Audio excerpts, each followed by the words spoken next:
आजादी का अमृत महोत्सव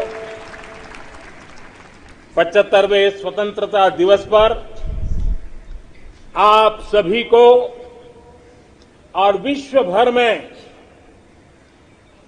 भारत को प्रेम करने वाले, लोकतंत्र को प्रेम करने वाले सभी को बहुत बहुत शुभकामनाएं।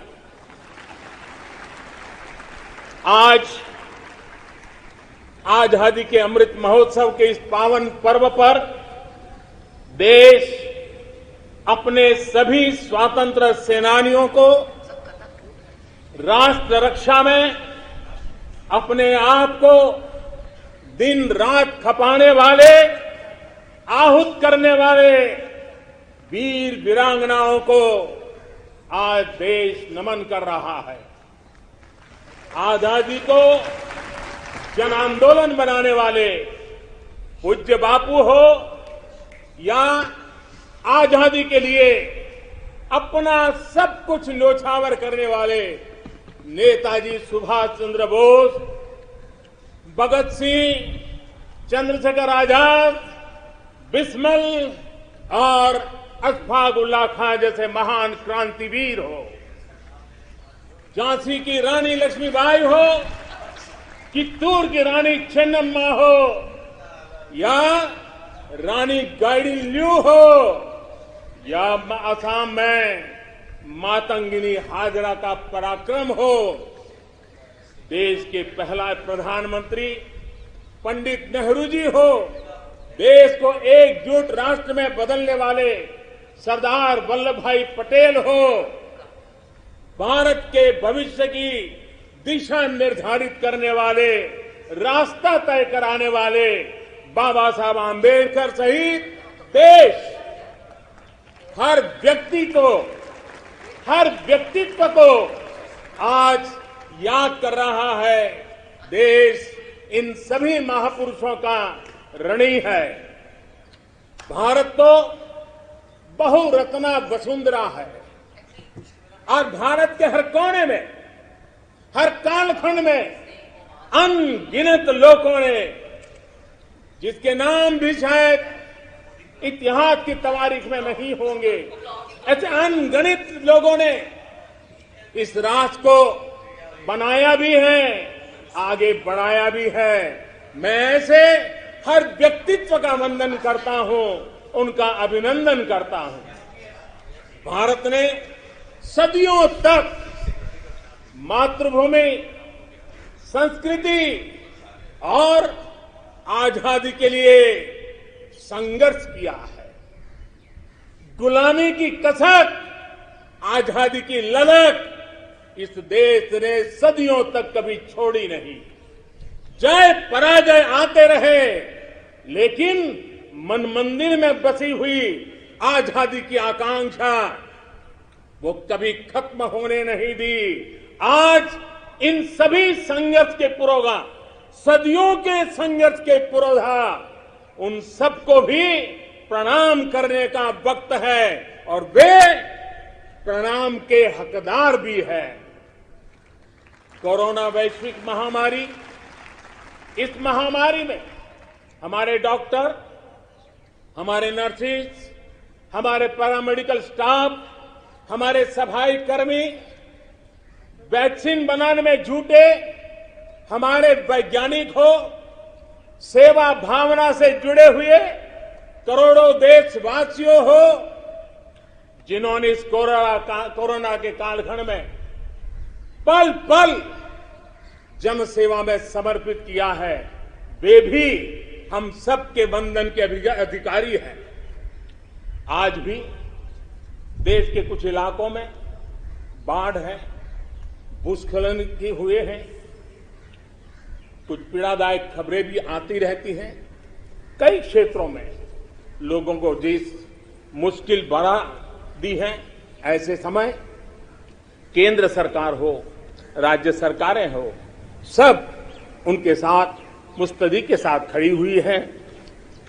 आज इस आयोजन में, ओलंपिक में भारत के युवा पीढ़ी जिसने भारत का नाम रोशन किया है। ऐसे हमारे एथलीट्स, हमारे खिलाड़ी आज हमारे बीच में हैं। कुछ यहां हैं, कुछ सामने बैठे हैं। मैं आज देशवासियों को, यहां मौजूद है उनको भी, और हिंदुस्तान के कोने कोने में जो इस समारोह में मौजूद है, उन सबको मैं कहता हूं कि हमारे खिलाड़ियों के सम्मान में आइए कुछ पल तालियां बजा करके उनका सम्मान करें। भारत के खेलों का सम्मान, भारत की युवा पीढ़ी का सम्मान, भारत को गौरव दिलाने वाले युवाओं का सम्मान, देश, करोड़ों देशवासी आज तालियों की गड़गड़ाहट के साथ हमारे इन जवानों का, देश की युवा पीढ़ी का गौरव कर रहे हैं, सम्मान कर रहे हैं। एथलीट्स ने विशेष तौर पर हम ये गर्व कर सकते हैं कि उन्होंने हमारा दिल ही नहीं जीता है, लेकिन उन्होंने आने वाली पीढ़ियों को भी, भारत की युवा पीढ़ी को भी प्रेरित करने का बहुत बड़ा काम किया है। मेरे प्यारे देशवासियों, हम आजादी का जश्न मनाते हैं, लेकिन बंटवारे का दर्द आज भी हिंदुस्तान के सीने को छलनी करता है। ये पिछली शताब्दी की सबसे बड़ी त्रासदी में से एक थी। आजादी के बाद इन लोगों को बहुत ही जल्द भुला दिया गया। कल ही भारत ने एक भावुक निर्णय लिया है। अब से हर वर्ष 14 अगस्त को विभाजन विभीषिका स्मृति दिवस के रूप में याद किया जाएगा। जो लोग विभाजन के समय अमानवीय हालात से गुजरे, जिन्होंने अत्याचार सहे, जिन्हें सम्मान के साथ अंतिम संस्कार तक नसीब नहीं हुआ, उन लोगों का हमारी स्मृतियों में जीवित रहना भी उतना ही जरूरी है। आजादी के 75वें दिवस, स्वतंत्रता के दिवस पर विभाजन विभीषिका स्मृति दिवस का तय होना ऐसे लोगों को हर भारतवासी की तरफ से आदरपूर्वक श्रद्धांजलि है। मेरे प्यारे देशवासियों, प्रगति पथ पर बढ़ रहे हमारे देश के सामने और विश्व में पूरी मानव जात के सामने कोरोना का ये कालखंड बहुत बड़ी चुनौती के रूप में आया है। भारतवासियों ने बहुत संयम, बहुत धैर्य इसके साथ इस लड़ाई को लड़ा भी है। इस लड़ाई में हमारे सामने अनेक चुनौतियां थी, लेकिन हर क्षेत्र में हम देशवासियों ने असाधारण गति से काम किया है। हमारे वैज्ञानिकों ने, हमारे उद्यमियों की ताकत का ही ये परिणाम है कि भारत को वैक्सीन के लिए आज किसी और देश पर हमें निर्भर नहीं होना पड़ा। आप कल्पना कीजिए, पल भर सोचिए, अगर भारत के पास अपनी वैक्सीन नहीं होती तो क्या होता। पोलियो की वैक्सीन पाने में हमारे कितने साल बीत गए थे। इतने बड़े संकट में जब पूरी दुनिया में महामारी हो, तब हमें वैक्सीन कैसे मिलता। लेकिन भारत को शायद मिलता कि नहीं मिलता और कब मिलता, लेकिन आज गौरव से कह सकते हैं कि दुनिया का सबसे बड़ा वैक्सीनेशन प्रोग्राम हमारे देश में चल रहा है।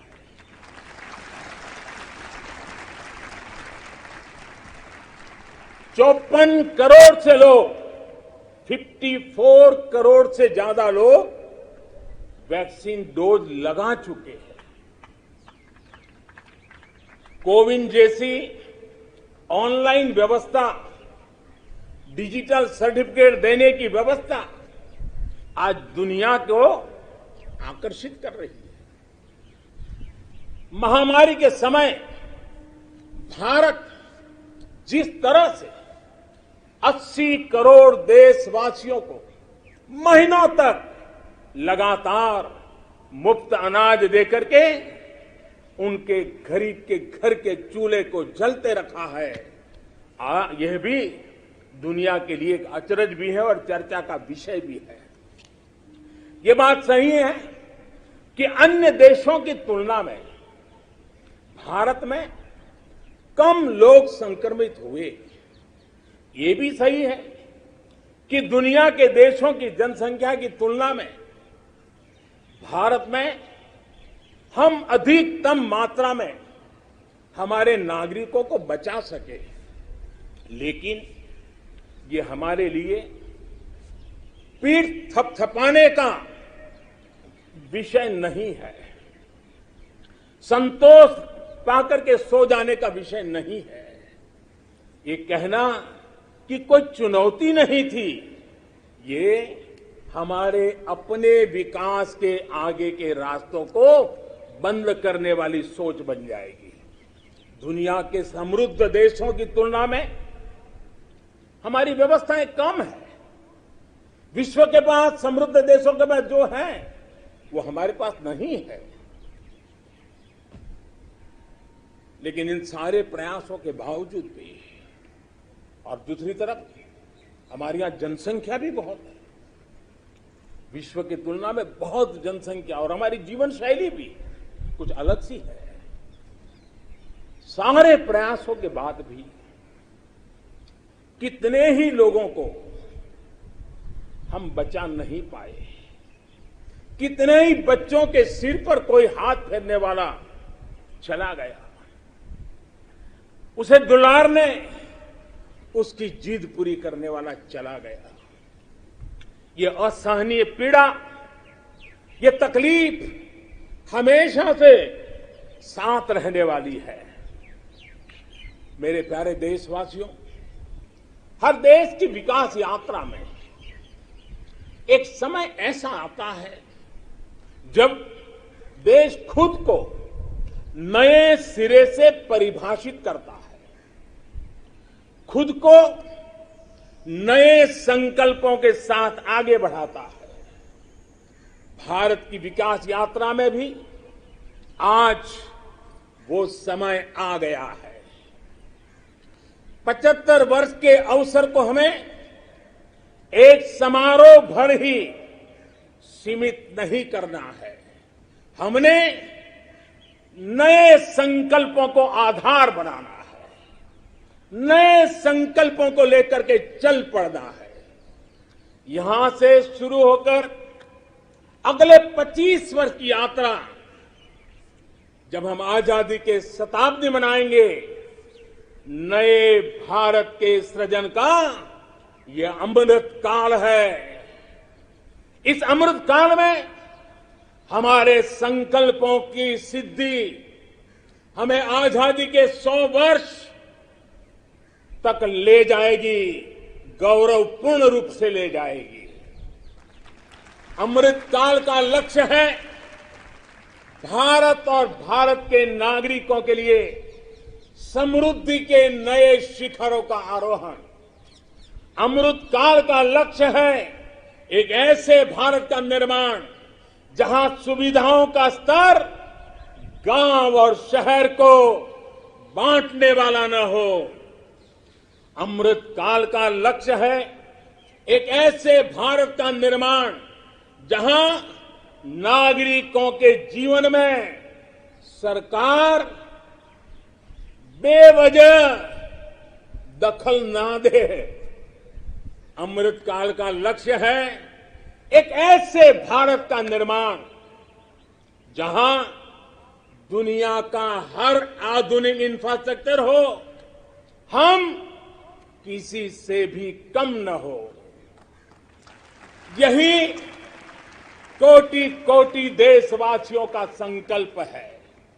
लेकिन संकल्प तब तक अधूरा होता है जब तक संकल्प के साथ परिश्रम और पराकाष्ठा की, परिश्रम और पराक्रम की पराकाष्ठा ना हो।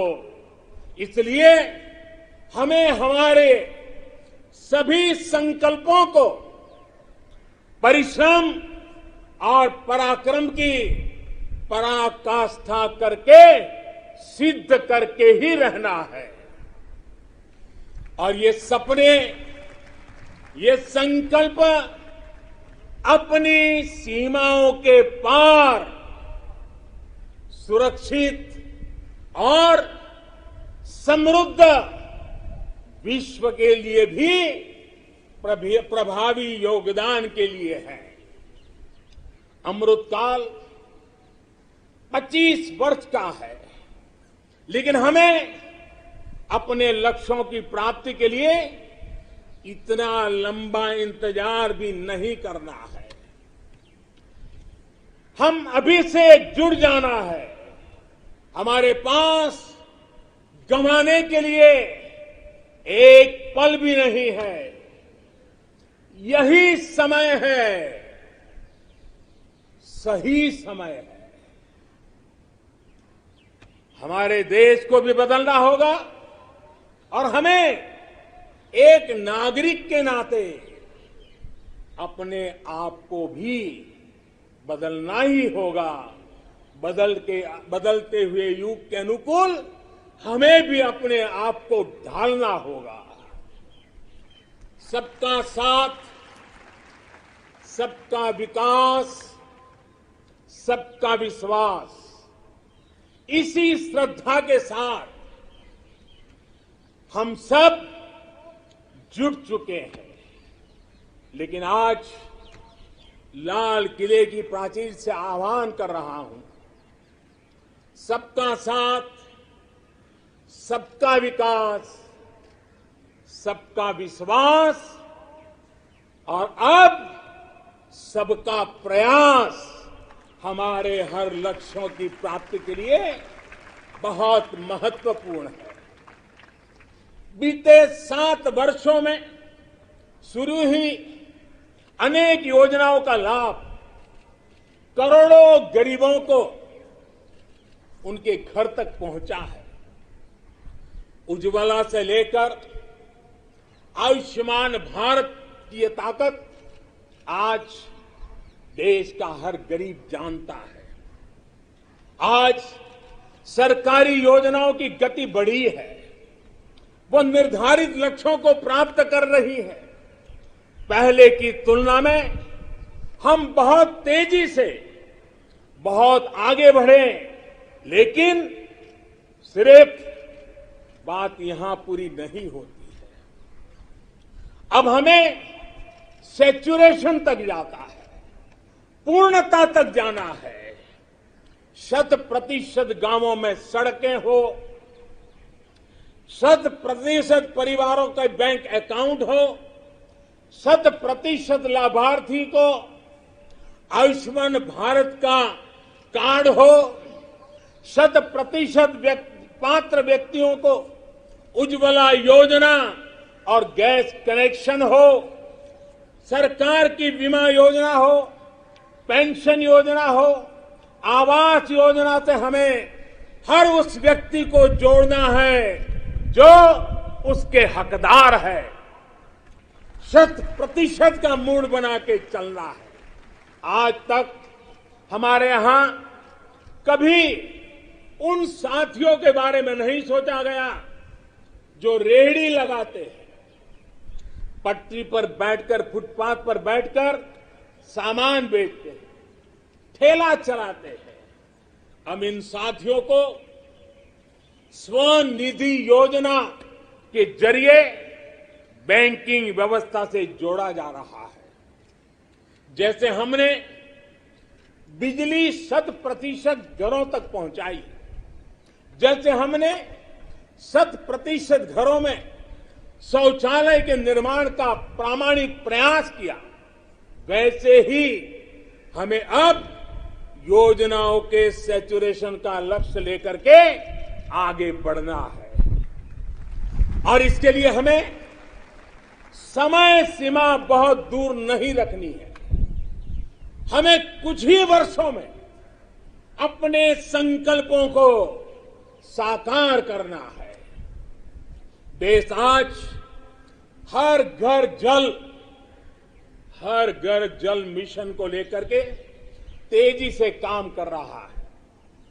मुझे खुशी है कि जल जीवन मिशन के सिर्फ 2 वर्ष में 4.5 करोड़ से ज्यादा परिवारों को नल से जल मिलना शुरू हो गया, पाइप से वाटर मिलना शुरू हो गया है। करोड़ों माता बहनों का आशीर्वाद, यही हमारी पूंजी है। इस 100% का सबसे बड़ा लाभ ये होता है कि सरकारी योजना के लाभ से कोई वंचित नहीं रहता। जब सरकार ये लक्ष्य बनाकर चलती है कि हमें समाज की आखिरी पंक्ति में जो व्यक्ति खड़ा है उस तक पहुंचना है, तो न कोई भेदभाव हो पाता है और न ही भ्रष्टाचार की गुंजाइश रहती है। मेरे प्यारे देशवासियों, देश के हर गरीब, हर व्यक्ति तक पोषण पहुंचाना भी सरकार की प्राथमिकता है। गरीब महिलाओं, गरीब बच्चों में कुपोषण और जरूरी पौष्टिक पदार्थों की कमी उनके विकास में बड़ी बाधा बनती है। इसे देखते हुए ये तय किया गया है कि सरकार अपनी अलग अलग योजनाओं के तहत जो चावल गरीबों को देती है उसे फोर्टिफाई करेगी, गरीबों को पोषण युक्त चावल देगी।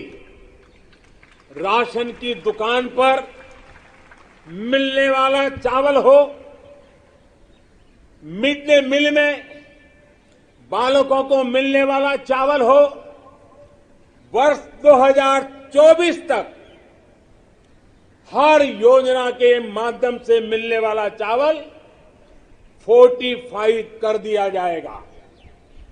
मेरे प्यारे देशवासियों, आज देश में हर गरीब तक बेहतर स्वास्थ्य सुविधा पहुंचाने का अभियान भी तेज गति से चल रहा है। इसके लिए मेडिकल शिक्षा में जरूरी बड़े बड़े सुधार भी किए गए हैं। प्रिवेंटिव हेल्थ केयर पर भी उतना ही ध्यान दिया गया है। साथ साथ देश में मेडिकल सीटों में भी काफी बढ़ोतरी की गई है। आयुष्मान भारत योजना के तहत देश के गांव-गांव तक क्वालिटी स्वास्थ्य सेवाएं पहुंचाई जा रही है। जन औषधि योजना के माध्यम से गरीब को, मध्यम वर्ग को सस्ती दवाइयां उपलब्ध कराई जा रही है।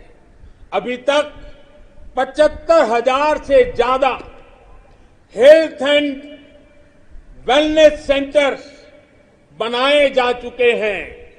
अब ब्लॉक स्तर पर अच्छे अस्पतालों और आधुनिक लैब के नेटवर्क पर विशेष रूप से काम किया जा रहा है। बहुत जल्द देश के हजारों अस्पतालों के पास अपने ऑक्सीजन प्लांट भी होंगे। मेरे प्यारे देशवासियों, 21वीं सदी में भारत को नई ऊंचाई पर पहुंचाने के लिए भारत के सामर्थ्य का सही इस्तेमाल, पूरा इस्तेमाल, ये समय की मांग है, बहुत जरूरी है। इसके लिए जो वर्ग पीछे है, जो क्षेत्र पीछे है, उनकी हैंड होल्डिंग करनी ही होगी। मूलभूत जरूरतों की चिंता के साथ ही दलितों, पिछड़ों, आदिवासियों, सामान्य वर्ग के गरीबों के लिए आरक्षण सुनिश्चित किया जा रहा है। अभी हाल ही में मेडिकल शिक्षा के क्षेत्र में ऑल इंडिया कोटे में ओबीसी वर्ग में को आरक्षण की व्यवस्था भी की गई है। संसद में कानून बनाकर ओबीसी से जुड़ी सूची बनाने का अधिकार राज्यों को दे दिया गया है। मेरे प्यारे देशवासियों, जैसे हम ये सुनिश्चित कर रहे हैं कि समाज की विकास यात्रा में कोई व्यक्ति ना छूटे, कोई वर्ग ना छूटे, वैसे ही देश का कोई भूभाग, देश का कोई कोना भी पीछे नहीं छूटना चाहिए। विकास सर्वांगी होना चाहिए, विकास सर्वस्पर्शी होना चाहिए, विकास सर्वसमावेशक होना चाहिए। देश के ऐसे क्षेत्रों को आगे लाने के लिए पिछले 7 वर्षों में जो प्रयास किए गए हैं, अब उसे और तेजी देने की दिशा में हम आगे बढ़ रहे हैं। हमारा पूर्वी भारत, नॉर्थ ईस्ट, जम्मू कश्मीर, लद्दाख सहित पूरा हिमालय का क्षेत्र हो, हमारी कोस्टल बेल्ट या फिर आदिवासी अंचल हो, ये भविष्य में भारत के विकास का, भारत की विकास यात्रा का बहुत बड़ा आधार बनने वाले हैं। आज नॉर्थ ईस्ट में कनेक्टिविटी का नया इतिहास लिखा जा रहा है। ये कनेक्टिविटी दिलों की भी है और इंफ्रास्ट्रक्चर की भी है। बहुत जल्द नॉर्थ ईस्ट के सभी राज्यों की राजधानियों को रेल सेवा से जोड़ने का काम पूरा होने वाला है। एक्ट ईस्ट पॉलिसी के तहत आज नॉर्थ ईस्ट बांग्लादेश, म्यांमार और दक्षिण पूर्वी एशिया से भी कनेक्ट हो रहा है।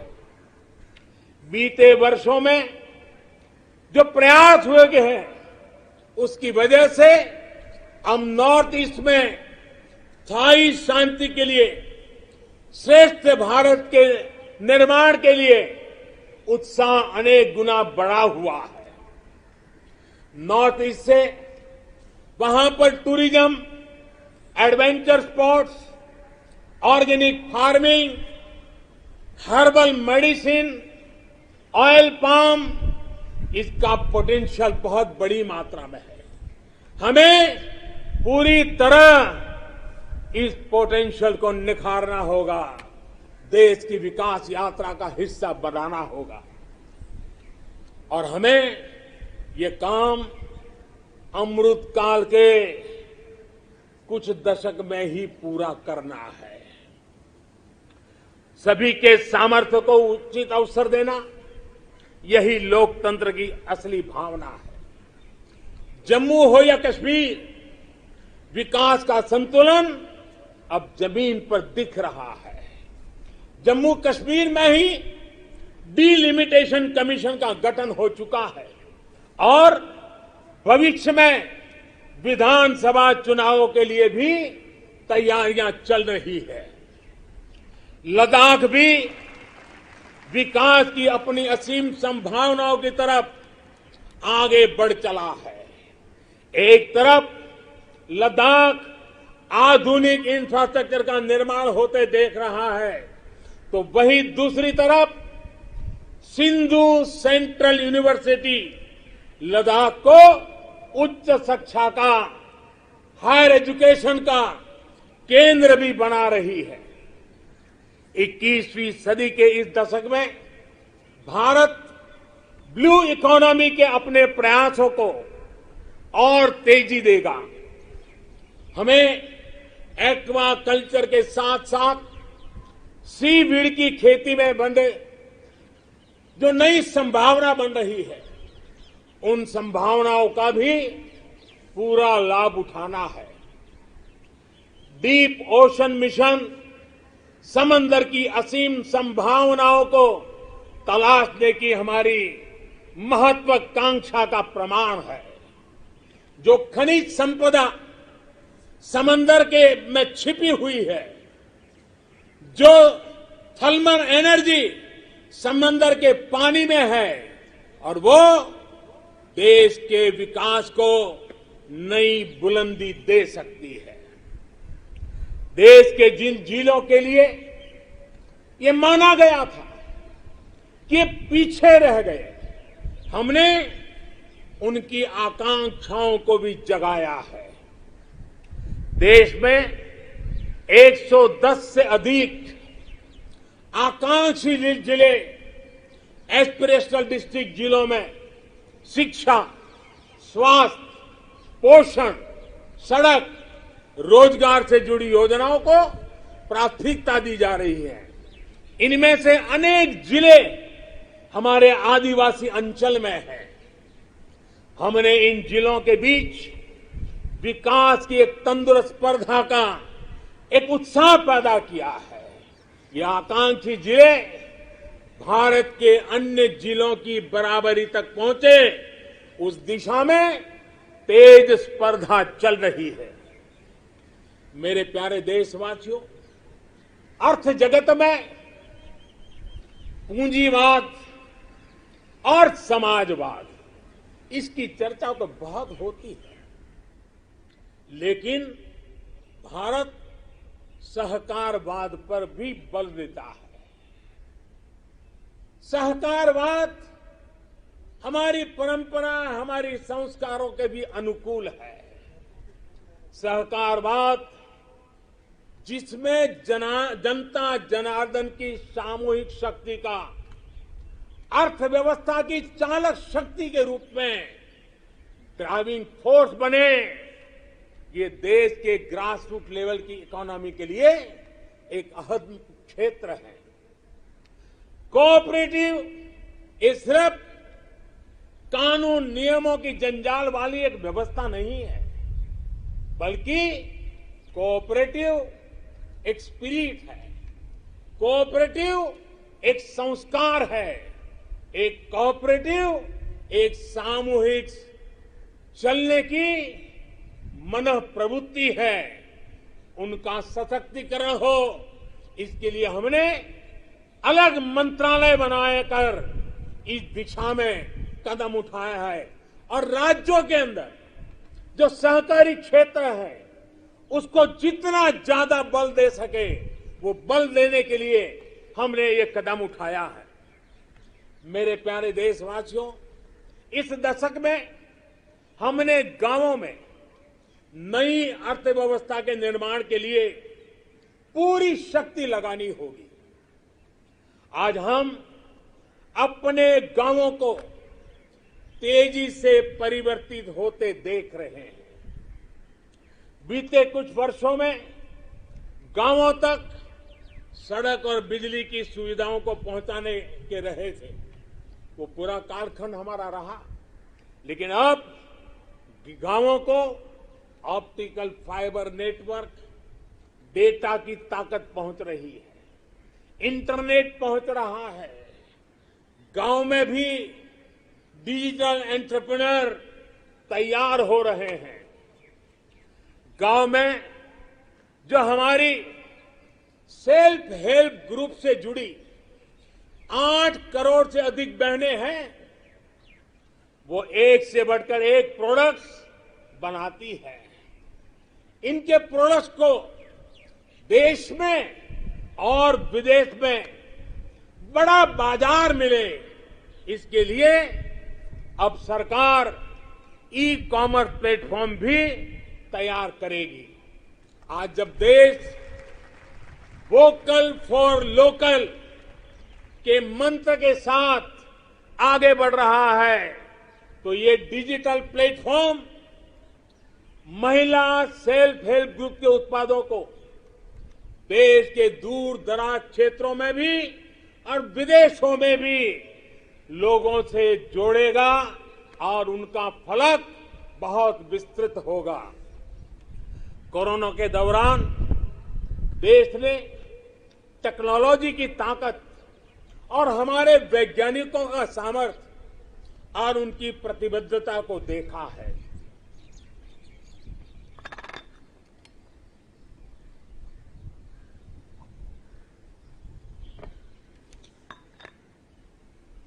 देश के हर क्षेत्र में हमारे वैज्ञानिक बहुत सूझबूझ से काम कर रहे हैं।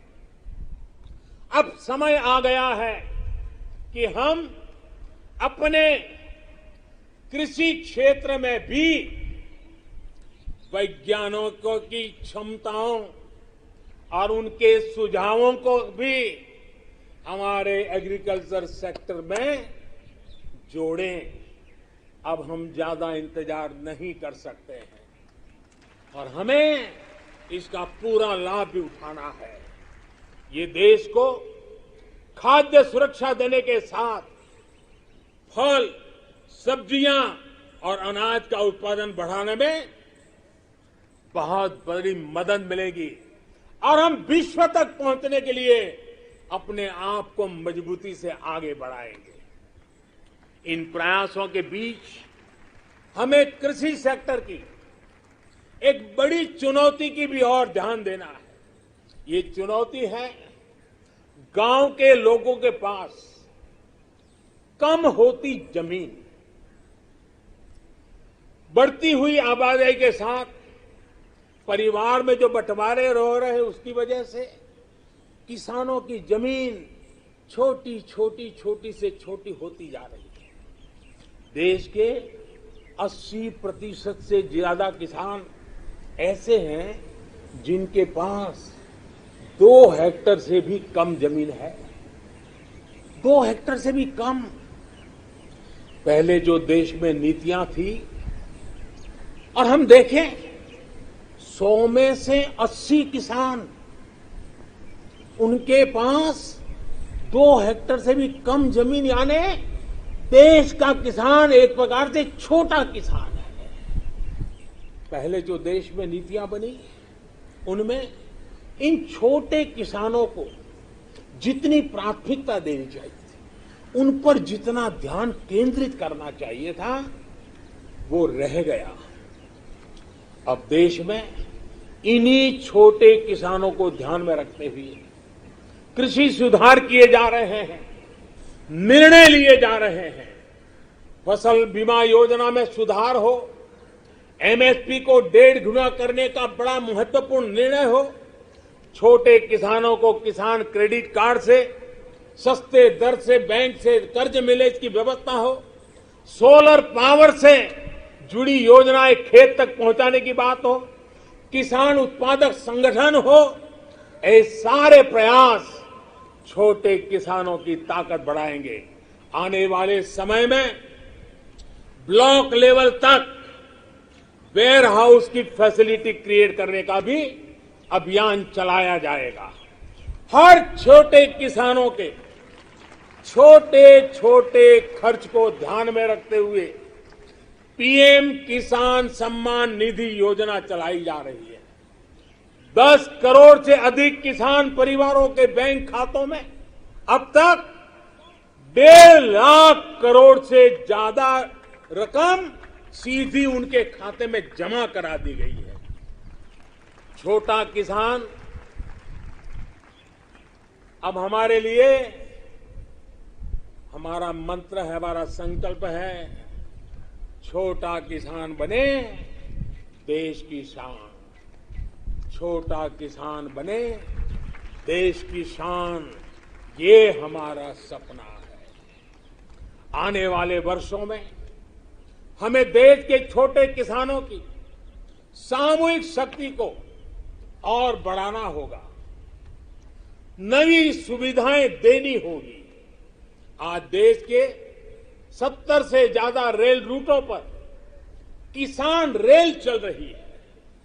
किसान रेल छोटे किसानों को अपने उत्पाद का कम कीमत, ट्रांसपोर्टेशन का खर्चा कम हो, इस पर दूर दराज के इलाकों में वो इस आधुनिक सुविधा के साथ अपने उत्पाद पहुंचा सकता है। कमलम हो या शाही लीची, भूत जलोकिया मिर्च हो या काला चावल या हल्दी, अनेकों उत्पाद अब दुनिया के अलग अलग देशों में भेजे जा रहे हैं। आज देश को खुशी होती है जब भारत की मिट्टी में पैदा हुई चीजों की सुगंध दुनिया के अलग अलग देशों तक पहुंच रही है। भारत के खेत से निकली सब्जियां और खाद्यान्न से आज दुनिया का टेस्ट बन रहा है। मेरे प्यारे देशवासियों, कैसे आज गांवों के सामर्थ्य को बढ़ाया जा रहा है, उसका एक उदाहरण है स्वामित्व योजना।